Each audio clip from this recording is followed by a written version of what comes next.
Bem-vindos, pessoas incríveis! Hoje vamos embarcar em uma jornada fascinante pelo mundo dos gêneros literários.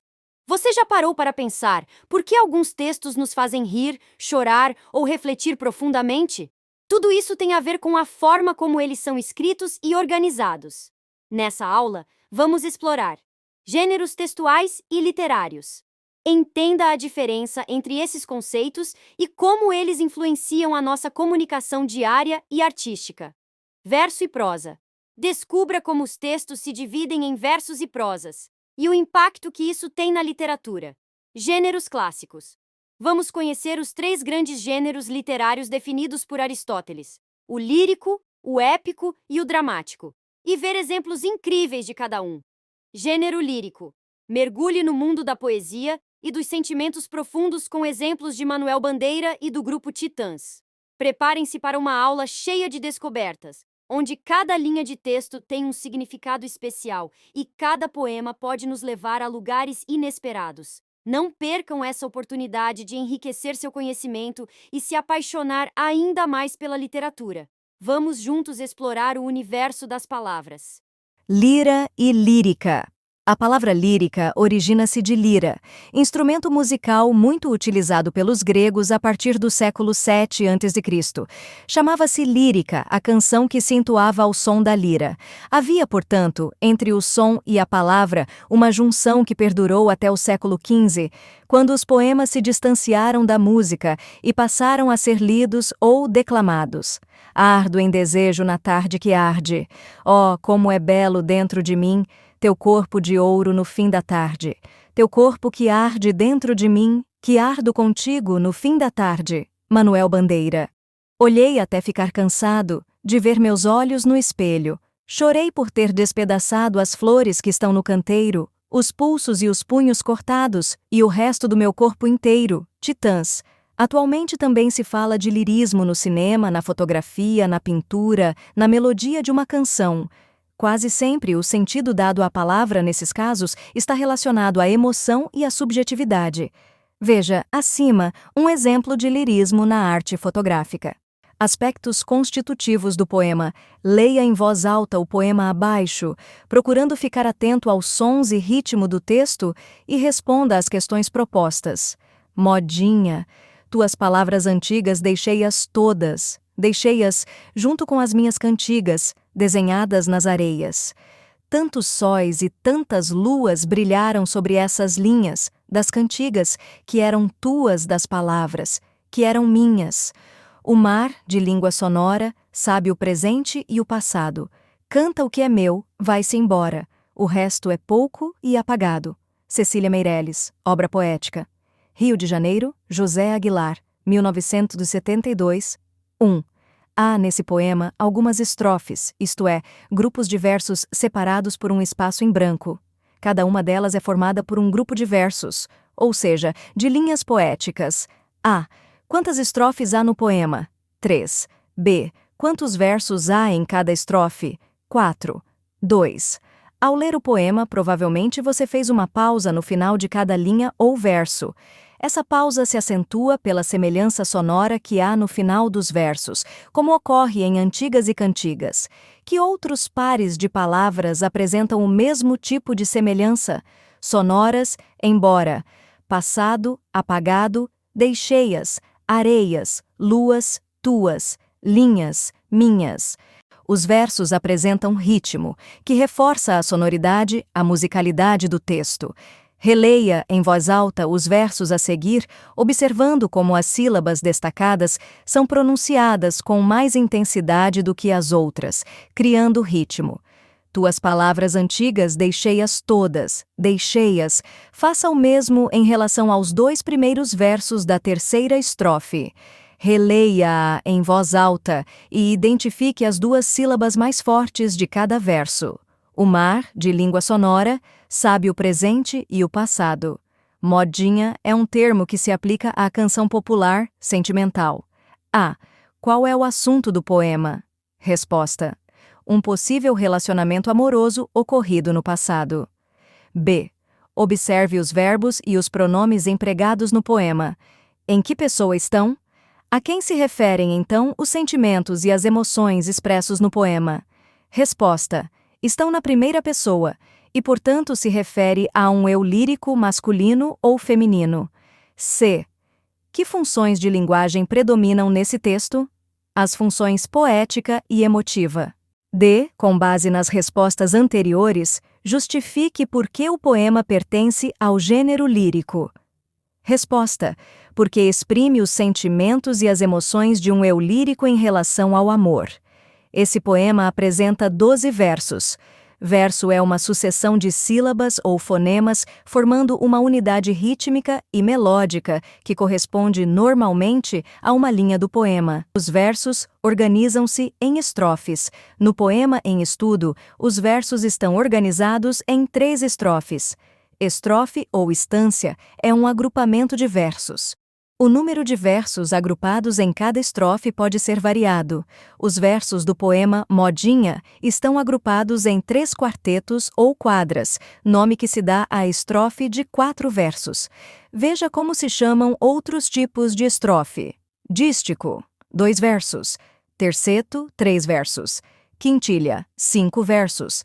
Sexteto ou sextilha, 6 versos. Sétima ou septilha, 7 versos. Oitava, 8 versos. Nona, 9 versos.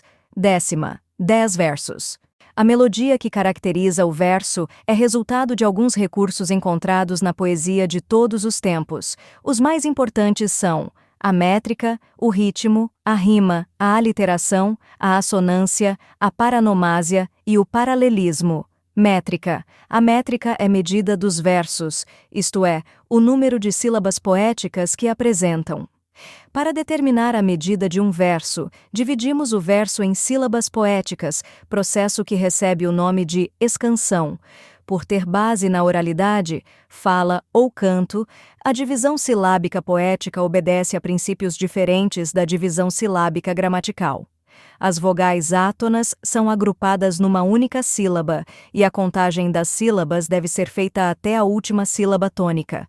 Compare a divisão silábica gramatical à divisão em sílabas poéticas deste verso do poema em estudo. Pois é, minha gente amiga, o conteúdo está ótimo, eu estou entendendo tudo. E vocês? Olhe, eu quero que vocês façam o seguinte agora, compare a divisão silábica gramatical à divisão em sílabas poéticas deste verso do poema aqui, ó gente, em estudo, tá vendo? Canta o que é meu, vai-se embora. E a divisão silábica gramatical. E a divisão silábica poética aqui do lado, ó, tá vendo aqui? Canta o que é meu, vai-se embora. 2 trechos aí, né? Agora você pode observar que na divisão silábica gramatical, can, primeira sílaba, tá vendo aí? Can, tá, segunda sílaba, u, terceira, que, quarta, é, quinta, meu, sexta, vai, sétima, se, oitava, em, 9, nona, bo, 10ª, irá, 11, 11ª. Já na divisão silábica poética, ó, can é a primeira sílaba, tá, u, segunda sílaba, que é, terceira sílaba, meu, quarta sílaba, quinta sílaba, vai, sexta sílaba, se, em, sétima sílaba, bo, e aqui, ará, não tem contagem. Então, gente, na divisão silábica poética, você deve ter observado que a segunda, a terceira, certo? E a sexta sílabas são formadas pela união das sílabas gramaticais tá e u, certo? Que e é, se e em. Tá vendo ali, ó? Isso ocorre sempre que há o encontro de 2 ou mais vogais tônicas ou átonas no final de uma palavra e início de outra. Além disso, minha gente amiga, na divisão silábica poética, a contagem para na última sílaba tônica, no caso, a sílaba bo, olha lá, da palavra embora. Rá não tem número ali, tá vendo? Legal, né? De acordo com o número de sílabas poéticas, os versos recebem o nome de monossílabo, uma sílaba, dissílabo, duas sílabas, trissílabo, três sílabas, redondilha menor ou pentassílabo, 5 sílabas, redondilha maior ou heptassílabo, 7 sílabas, octossílabo, 8 sílabas, decassílabo, 10 sílabas, alexandrino, 12 sílabas, etc. O verso cuja métrica se repete é chamado de verso regular, sendo utilizado por poetas de todos os tempos. No século XX, os poetas modernos criaram o verso livre, que não obedece a uma regularidade métrica, ou seja, os poemas apresentam versos de tamanho variado. Observe os versos livres deste poema de Oswald de Andrade. Oferta, saibam quantos este meu verso virem, que te amo, do amor maior que possível for. Poesias Reunidas, São Paulo, Círculo do Livro, 1976. Ritmo. Ao ouvirmos uma melodia qualquer, percebemos que ela foi composta em determinado ritmo. Um poema também tem ritmo, que lhe é dado pela alternância das sílabas acentuadas e não acentuadas, isto é, sílabas que apresentam maior ou menor intensidade quando pronunciadas. O conceito poético de sílaba acentuada nem sempre coincide com o conceito gramatical de sílaba tônica, pois a acentuação de uma sílaba poética é determinada pela sequência melódica a que ela pertence. Observe o ritmo destes versos do poema em estudo. As sílabas acentuadas estão destacadas. Tuas palavras antigas, deixei-as todas. Deixei-as. Você deve ter observado, nesses dois versos, que o ritmo ocorre de forma regular, já que as sílabas acentuadas sempre são a quarta e a sétima. Rima. A rima é um recurso musical baseado na semelhança sonora das palavras no final dos versos e, às vezes, no interior dos versos, rima interna.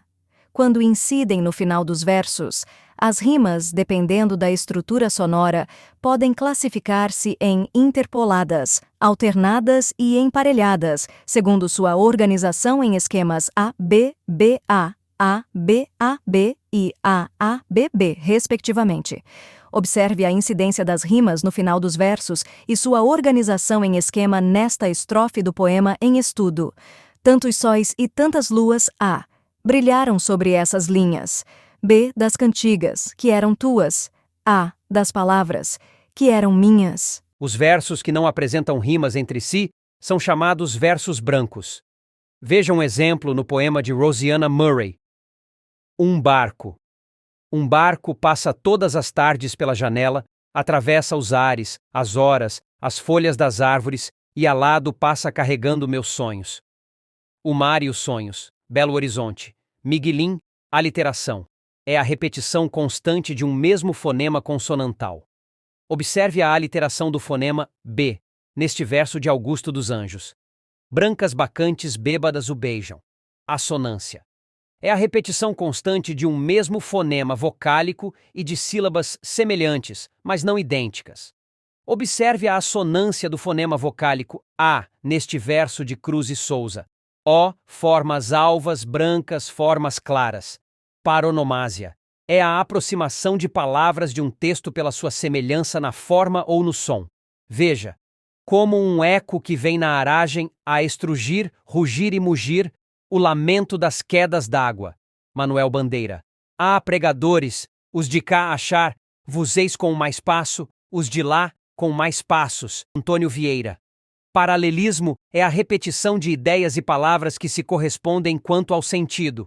Observe o paralelismo nestes versos de Fernando Brant e Milton Nascimento. Mas é preciso ter força, é preciso ter raça, é preciso ter gana sempre. Quem traz no corpo a marca, Maria, Maria mistura a dor e a alegria. Fica aí, que ainda não terminou. Exercícios. Leia este poema de Vinícius de Moraes, Soneto de Amor Total. Amo-te tanto, meu amor. Não cante o humano coração com mais verdade. Amo-te como amigo e como amante, numa sempre diversa realidade. Amo-te a fim de um calmo amor prestante, e te amo além, presente na saudade. Amo-te, enfim, com grande liberdade, dentro da eternidade e a cada instante. Amo-te como um bicho, simplesmente, de um amor sem mistério e sem virtude, com um desejo maciço e permanente. E te amar assim muito e a miúde, é que um dia em teu corpo de repente hei de morrer, de amar mais do que pude. Obra poética. Rio de Janeiro. Aguilar, 1968. O que significa prestante? Pronto para servir. Obsequioso. A miúde. Frequentemente, repetidamente. 1. Esse poema é um soneto porque apresenta uma estrutura de construção fixa. Seus 14 versos estão distribuídos em 4 estrofes. Como elas se classificam quanto ao número de versos? 2 quadras ou quartetos e 2 tercetos. 2. A métrica dos versos desse soneto é regular. Faça a escansão dos 2 primeiros versos do segundo quarteto e classifique-os quanto ao número de sílabas poéticas. Quanto à métrica, os versos são decassílabos. 3. Faça o esquema das rimas empregadas no poema e classifique-as. AB, AB, ABBA, CDC, DCD, alternadas, interpoladas e misturadas. 4. Nesse soneto, o eu lírico faz uma reflexão sobre seu modo de amar, desenvolvendo-a gradativamente até a declaração final. Explique a concepção amorosa do eu lírico, expressa nos 2 últimos versos do poema. A concepção de um amor total, isto é, uma total entrega à pessoa amada a ponto de morrer de tanto amar. Eu preciso respirar o mesmo ar que te rodeia, e na pele quero ter o mesmo sol que te bronzeia.